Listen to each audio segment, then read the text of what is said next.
बागेश्वर धाम सरकार की जय, बालाजी महाराज की जय, सन्यासी बाबा जी की जय, पूज्य गुरुदेव भगवान जी की जय। जय सिया राम हनुमान। बागेश्वर धाम सरकार के सभी श्रद्धालु भक्तजनों को मेरा सादर प्रणाम। भक्तजनों, आज की यह जानकारी बागेश्वर धाम आने वाले हर श्रद्धालु के लिए बेहद महत्वपूर्ण है। आज मैं आपको बागेश्वर धाम से जुड़ी 10 ऐसी महत्वपूर्ण जानकारी बताने वाला हूँ जिनमें दर्शन की व्यवस्था से लेकर समय सारणी, बदलते रास्ते, बारिश के कारण होने वाली व्यवस्थाएं और तकलीफ़ें, अर्जी और नारियल से जुड़ी जानकारी, ऊर्जा संचय समागम का क्यूआर कोड के बारे में जानकारी और दिव्य दरबार से जुड़े महत्वपूर्ण अपडेट शामिल हैं। भक्तजनों, वीडियो को अंत तक जरूर देखिएगा क्योंकि धाम में लगातार व्यवस्थाओं में बदलाव हो रहे हैं। अगर आपने यह जानकारी मिस कर दी तो आपको यह पता नहीं चल पाएगा कि अभी धाम पर क्या बदलाव चल रहे हैं और भक्तों को किन बातों का विशेष ध्यान रखना चाहिए। आज की 10 सबसे महत्वपूर्ण जानकारी क्या है, मैं आपको बता देता हूँ। पहली महत्वपूर्ण जानकारी, मौसम और धाम की वर्तमान स्थिति क्या है, इसके बारे में आपको बताऊंगा। दूसरी महत्वपूर्ण जानकारी, दर्शन की व्यवस्थाओं के से चीज़ों को बताऊंगा कि दर्शन के दौरान प्रशासन और स्वयंसेवकों के द्वारा बताए गए रास्ते और नियमों का पालन किस प्रकार करना है। तीसरी महत्वपूर्ण जानकारी, दर्शन स्थल और समय से जुड़ी जानकारी मैं आपको बताऊंगा। तीसरी महत्वपूर्ण जानकारी, दर्शन स्थल और समय से जुड़ी जानकारी मैं आपको बताऊंगा। बालाजी महाराज, अष्टवीर हनुमान जी की शिला और अन्य प्रमुख स्थानों की व्यवस्था अलग अलग हो सकती है, इसलिए मौके पर मिलने वाली ताज़ा सूचना को आप जरूर देखें। चौथी महत्वपूर्ण जानकारी आपको क्या बताने वाला हूँ, अष्टवीर हनुमान जी का शिला। इस विशेष स्थान पर दर्शन की व्यवस्था और प्रवेश समय भीड़ तथा सुरक्षा व्यवस्था के अनुसार बदल सकता है, इसलिए वहाँ के स्वयंसेवकों के निर्देशों को प्राथमिकता दें। पांचवी महत्वपूर्ण जानकारी मैं आपको बताने वाला हूं, अर्जी और नारियल से जुड़ी जानकारी आपको मैं बताने वाला हूं कि इस प्रक्रिया में कोई नया बदलाव हो सकता है और केवल धाम के आधिकारिक सूचना पर भरोसा करें। पांचवी महत्वपूर्ण जानकारी मैं आपको देने वाला हूं, अर्जी और नारियल से जुड़ी जानकारी देने वाला हूं। छठी महत्वपूर्ण जानकारी मैं आपको ऊर्जा संचय समागम के क्यूआर कोड से जुड़ी जानकारी आपको देने वाला हूँ कि यह कब रजिस्ट्रेशन के लिए चालू होगा। सातवीं महत्वपूर्ण जानकारी, दिव्य दरबार से जुड़ी मैं आपको जानकारी दूंगा कि वहाँ व्यवस्थाओं और मौसम और समय सारणी को लेकर मैं आपको जानकारी दूंगा। आठवीं महत्वपूर्ण जानकारी, निर्माण कार्य और रास्ते के बदलाव के बारे में, धाम के विकास और निर्माण कार्य चलने के बारे में आपको जानकारी दूंगा। नौवीं महत्वपूर्ण जानकारी, भक्तों के लिए सबसे जरूरी और सावधानी, बारिश और भीड़ को देखते हुए मैं आपको जानकारी दूंगा कि आपको क्या सावधानी बरतनी है। 10वीं महत्वपूर्ण जानकारी, सबसे महत्वपूर्ण जानकारी है कि अफवाहों से बचें। बागेश्वर धाम में से जुड़ी कई नई व्यवस्था और समय का जो कार्यक्रम हो रहा है उसकी जानकारी है, उसकी अफवाहों से आप बचें, उसके लिए क्या करना है आपको बताऊंगा। तो भक्तजनों, ये 10 जानकारी आपके लिए बेहद महत्वपूर्ण है, इसलिए वीडियो को अंत तक जरूर देखिए क्योंकि आगे हम इन सभी जानकारियों को विस्तार से समझाने वाले हैं। अगर आप भी बागेश्वर धाम सरकार और बालाजी महाराज से जुड़ी ऐसी महत्वपूर्ण और नई जानकारी लगातार पाना चाहते हैं तो वीडियो को लाइक करिए, शेयर करिए, सब्सक्राइब करिए चैनल को और बेल आइकन दबाना बिल्कुल भी ना भूलें क्योंकि जितनी भी ताज़ा अपडेट हैं, ताज़ा जानकारी आपको तुरंत मिल सके। और जो नए भक्तगण हैं वो बेल आइकन तुरंत दबाएं और सब्सक्राइब कर लें और बेल आइकन तुरंत दबा लें ताकि तुरंत जितनी भी अपडेट्स हैं, ताज़ा जानकारी आप तक तुरंत पहुंच जाए। तो आइए शुरू करते हैं। एक बार जयकारा लगाएंगे, बोलेंगे बागेश्वर धाम सरकार की जय, बालाजी महाराज की जय, सन्यासी बाबा जी की जय, पूज्य गुरुदेव भगवान जी की जय। आइए शुरू करते हैं आज की 10 महत्वपूर्ण जानकारी। पहला मैं आपको बताऊंगा कि बागेश्वर धाम की वर्तमान भौगोलिक स्थिति क्या है, वहाँ का मौसम क्या है, वर्षा ऋतु का प्रभाव और वातावरण का प्रभाव क्या है वहाँ पर पड़ रहा है। वर्तमान समय में मध्य प्रदेश के पन्ना छतरपुर क्षेत्र के अंतर्गत आने वाले गढ़ा ग्राम स्थित बागेश्वर धाम में वर्षा ऋतु पूरी तरह प्रभावी है। आसमान में बादलों का घनत्व बना रहता है, बहुत ही ज़्यादा वहाँ बादल अभी छाए हुए हैं, जिसके कारण रिमझिम बारिश और तेज बौछारें और ठंडी हवाओं का क्रम निरंतर चलता रह रहा है। और धरातलीय स्थिति और फिसलन वहाँ पे लगातार बना हुआ है। अगर देखा जाए तो बारिश के कारण धाम परिसर में कतार मार्ग और आसपास के कच्चे पक्के मार्गों पर भारी नमी और कीचड़ और फिसलन की स्थिति उत्पन्न हो गई है। इसके बावजूद भक्तों के चलने वाले रास्तों पर सुरक्षा के प्रबंध किए जा रहे हैं। लाखों की संख्या में जनसैलाब, मौसम की प्रतिकूलता, बारिश और ठंड के बावजूद देश के कोने कोने से लाखों की संख्या में भक्तों का अटूट जनसैलाब उमड़ा हुआ है। बालाजी महाराज के प्रति अगाध श्रद्धा, अटूट विश्वास और समर्पण के कारण भक्तों का उत्साह और ऊर्जा, धैर्य में किसी भी प्रकार की कोई कमी देखने को नहीं मिल रही है। अब मैं आपको जानकारी देने वाला हूँ आध्यात्मिक ऊर्जा का संचार संपूर्ण धाम परिसर में। जय बागेश्वर धाम, जय सिया राम, धीरज रखो, बालाजी सब देखेंगे और बालाजी महाराज की जय के गगनभेदी उद्घोषों से गूंज रहा है। दूर दूर तक फैली भक्तों की कतारें इस बात का प्रमाण है कि आस्था मौसम की हर बाधा को पार कर सकती है। दर्शन हेतु अनिवार्य नियम एवं प्रोटोकॉल, कड़ा निर्देश एवं अनुपालन। मैं आपको बताना चाहता हूं कि सुचारू, व्यवस्थित, सुरक्षित और अनुशासित दर्शन प्रक्रिया को सुनिश्चित करने के लिए मंदिर प्रशासन द्वारा निम्नलिखित कड़े नियमों का पालन कराया जा रहा है, जिसको जानना आपके लिए बेहद ज़रूरी है। जल का अर्पण अपरिवर्तनीय अनिवार्य शर्त। मंदिर के मुख्य गर्भगृह में मुख्य द्वार और दर्शन पथ पर यह नियम अत्यंत कड़ाई से लागू किया गया है। बिना जल, तांबे, पीतल या अन्य पात्र में पवित्र जल लेकर किसी भी श्रद्धालु को प्रवेश की अनुमति नहीं दी जा रही है। मुख्य दर्शन क्षेत्र में जाने वाले प्रत्येक भक्त के पास जल होना अनिवार्य है, जिससे वे बालाजी महाराज के चरणों में जल अर्पित कर सकते हैं। आपको पीतल, तांबे किसी भी पात्र में आपको जल लेकर ही वहाँ पे प्रवेश करना है और तभी आप वहाँ पे अब दर्शन कर सकते हैं और जल अर्पण कर सकते हैं। दर्शन एवं निर्माण समयावधि क्या है, मैं आपको बता देता हूँ। मंदिर परिसर में चल रहे वृहद स्तर के विकास और निर्माण कार्यों के मद्देनजर दर्शन का मुख्य समय सुबह 8 बजे से शाम 7 बजे तक निर्धारित किया गया है। इस समयावधि के दौरान सुरक्षा और निर्माण कार्यों की गति के कारण कुछ विशिष्ट क्षेत्रों में आवाजाही भी सीमित या विनियमित किया जा सकता है। स्वयं सेवकों के निर्देशों का अवश्य पालन करें। निर्माण कार्य स्थल, कतारों, प्रवेश द्वारों और भीड़ भाड़ वाले मार्गों पर तैनात सुरक्षा स्वयं सेवकों और दिशा निर्देशों का पूर्णतः पालन करना प्रत्येक भक्त के लिए अनिवार्य है। किसी भी प्रकार की आपाधापी से बचने के लिए वॉलंटियर्स का सहयोग करें। तीसरा, दर्शन स्थल एवं उनकी विशिष्ट समय सारणी। बागेश्वर धाम में मुख्य दर्शन के अतिरिक्त कई अन्य अत्यंत पवित्र और आध्यात्मिक स्थल स्थित हैं, जिनकी अपनी एक विशिष्ट समय सारणी और प्रक्रिया है। बालाजी भगवान एवं गुरुदेव के दर्शन के बारे में आपको जानकारी दे देता हूँ। यह समय संपूर्ण तीर्थ यात्रा का हृदय स्थल है। लाखों भक्त कतारों में घंटों प्रतीक्षा करने के बाद बालाजी महाराज और गुरुदेव के दर्शन प्राप्त करते हैं। यहाँ आकर हर भक्त की मनोकामना पूरी होने की मान्यता है।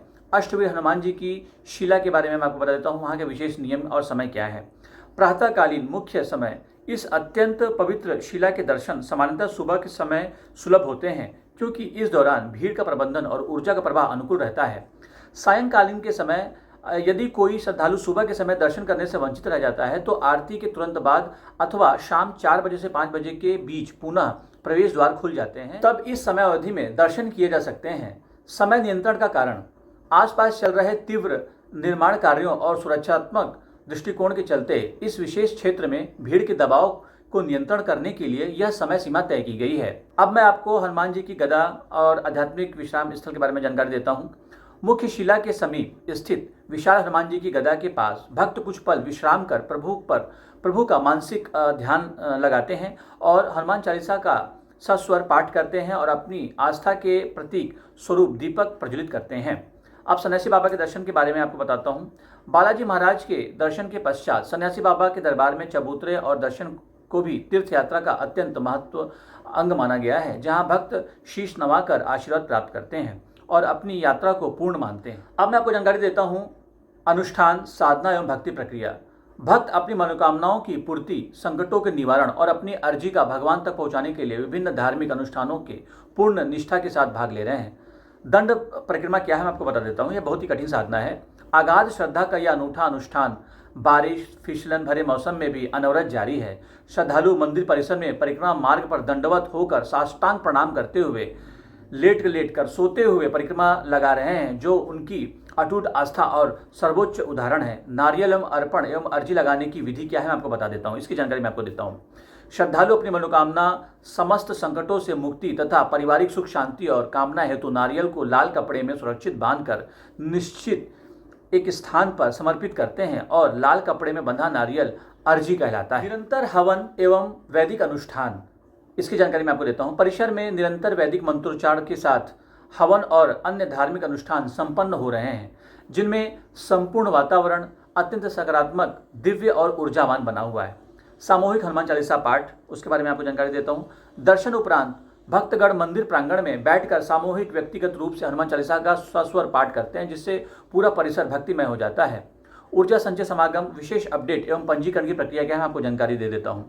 ऊर्जा संचय समागम को लेकर भक्तों के मन में कई जिज्ञासाएं और प्रश्न हैं, जिसके संबंध में वर्तमान स्थिति और आधिकारिक अपडेट निम्नलिखित। धाम पर सूचना केंद्र। ऊर्जा संचय समागम से जुड़ी पल पल की आधिकारिक और सटीक अपडेट धाम परिसर के भीतर कार्यालय नंबर 5 और कार्यालय नंबर 2 के समीप स्थित सहायता काउंटरों से प्राप्त होती है।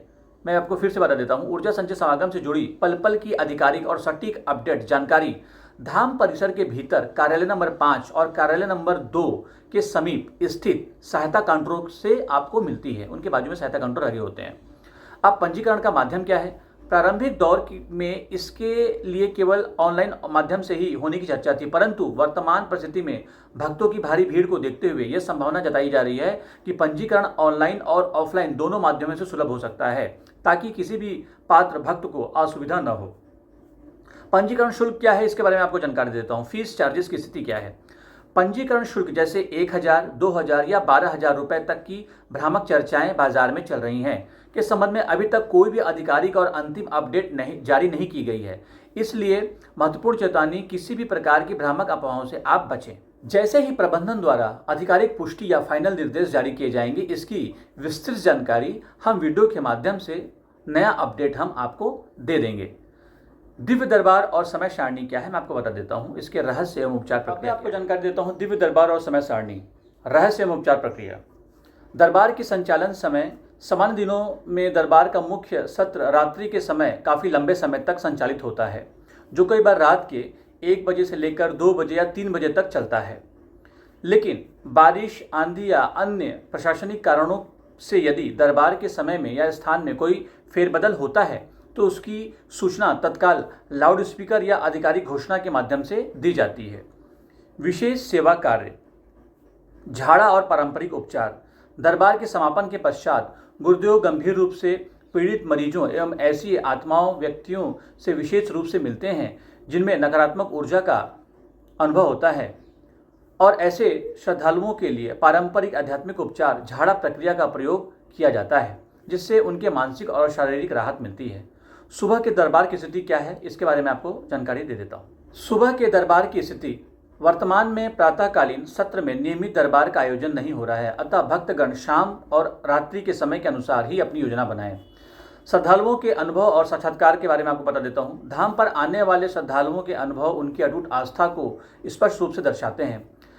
भक्त के बारे में बताता हूँ मैं। एक जो भक्त हैं उनका नाम सोहन है, जो कि भाटापारा गांव से आए हुए हैं। यात्रा का अनुभव उनका है कि बताते हैं, सोहन जी बताते हैं कि चौथी बार से 5वीं बार वो बागेश्वर धाम पर आए हैं। यहाँ आने पर उन्हें असीम मानसिक शांति का अनुभूति होता है और ऐसा प्रतीत होता है कि बालाजी महाराज और सन्यासी बाबा स्वयं उन्हें बार बार अपने दरबार पर बुला रहे हैं। मनोकामना पूर्णता और विश्वास। उनका दृढ़ विश्वास है कि यह आने से भक्तों के सभी प्रकार के दुख, कष्ट और तकलीफें, संकट दूर हो जाते हैं तथा अलौकिक सुकून और यहाँ से प्राप्त होता है।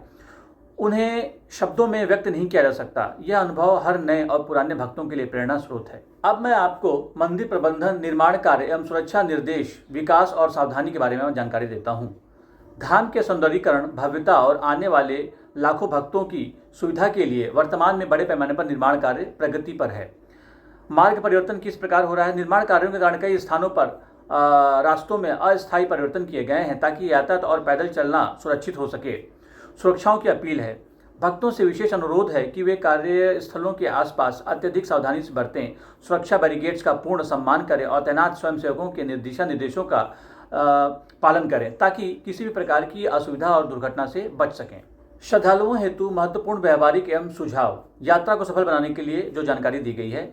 अत्यधिक धैर्य और संयम रखें। लाखों की भारी भीड़ के कारण दर्शक कतारों में लंबा समय, कई घंटे लग सकता है, इसलिए मानसिक रूप से संयमित और धैर्यवान रहें। कतार में अनुशासन बनाए रखें। मौसम अनुकूल तैयारी।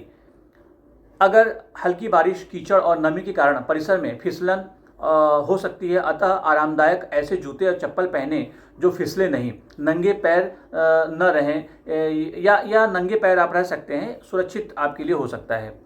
साथ ही छाता भी आप ले लें, रेनकोट ले लें और अतिरिक्त वस्त्र आप अवश्य रखें। प्रातःकाल जल्दी पहुँचें। भीड़ के कारण भारी दबाव से बचने के लिए, समय पर सुगमता से दर्शन प्राप्त करने के लिए अपनी यात्रा को मुख्य दर्शन सत्र प्रातःकाल में समय ही नियोजित करना सबसे उत्तम रहेगा, जिससे आप भीड़ से बच सकेंगे, दबाव से बच सकेंगे, गर्मी और परेशानियों से बच सकेंगे। तो समय पर अगर आप प्रातःकाल जल्दी उठ करके अगर लाइन पे लग जाएंगे कतार पे, और तो आपको आराम से दर्शन प्राप्त हो जाएगा। प्रसाद और वापसी की प्रक्रिया क्या, हमको बता देता हूँ। प्रसाद और वापसी की प्रक्रिया क्या है? दर्शन के पश्चात निर्धारित काउंटर या व्यवस्था के तहत प्रसाद ग्रहण करें, शांत चित्त से धाम से प्रस्थान करें और जिससे दूसरों को भी मार्ग मिल सके। अब मैं आपको नारियल और अर्जी से आधिकारिक सूचना जो निर्देश हुए हैं उसके बारे में बता देता हूँ। यदि आपको नारियल प्राप्ति, अर्जी लगाने की नई प्रक्रिया या अन्य किसी भी अपडेट की जानकारी चाहिए तो धाम की आगामी आधिकारिक घोषणाओं और वीडियो की अपडेट्स पर आप अपनी पैनी नज़र बनाए रखें। नियमित अपडेट का पालन करें। सही, प्रमाणिक और सटीक जानकारी के लिए हमेशा आधिकारिक निर्देशों का ही पालन करें। अफवाहों से दूर रहें। कमेंट्स बॉक्स में अपनी श्रद्धा व्यक्त करते हुए जय बागेश्वर धाम, जय सियाराम हनुमान अवश्य लिखें। और अगर आपको जानकारी अच्छी लगी हो तो इसको ज़्यादा से ज़्यादा शेयर करिए अपने मित्रों तक, परिवारों तक, ताकि अधिक से अधिक देश की सभी भक्तों तक, श्रद्धालु भक्त तक पहुंच सके। और इस चैनल को सब्सक्राइब कर लीजिए, बेल आइकन दबा लीजिए ताकि ताज़ा अपडेट आपको मिल सके। जो नए भक्तगण हैं वो तुरंत सब्सक्राइब कर लें और तुरंत बेल आइकन दबा लें ताकि आने वाले जितने भी अपडेट्स हैं ताज़ा, वो आपको तुरंत मिल सके। तो एक बार मेरे से जयकारा लगाएंगे, बोलेंगे बागेश्वर धाम सरकार की जय, बालाजी महाराज की जय, सन्यासी बाबा जी की जय, पूज्य गुरुदेव भगवान जी की जय। बागेश्वर धाम सरकार, बालाजी महाराज, सन्यासी बाबा जी, पूज्य गुरुदेव भगवान जी का आशीर्वाद आप सब पर सदैव बना रहे। आप सभी के सभी जीवन के दुख तकलीफ कष्ट हरें। आप सभी के जीवन में हमेशा उन्नति हो, प्रगति हो। आप हमेशा खुश रहें, मुस्कुराते रहें, यही कामना है। सदैव उनका आशीर्वाद आप पर बना रहे। और अगर जीवन में कोई भी दुख हो, तकलीफ हो, संकट हो, किसी भी स्थान पर आप बैठे हों, जहाँ पर भी हों, जिस भी स्थिति में, जिस भी स्थान पर हों, तो जय श्री राम हनुमान का जाप करते रहिए। सारे संकट, सारे कष्ट अपने आप चमत्कारिक रूप से कट जाएंगे।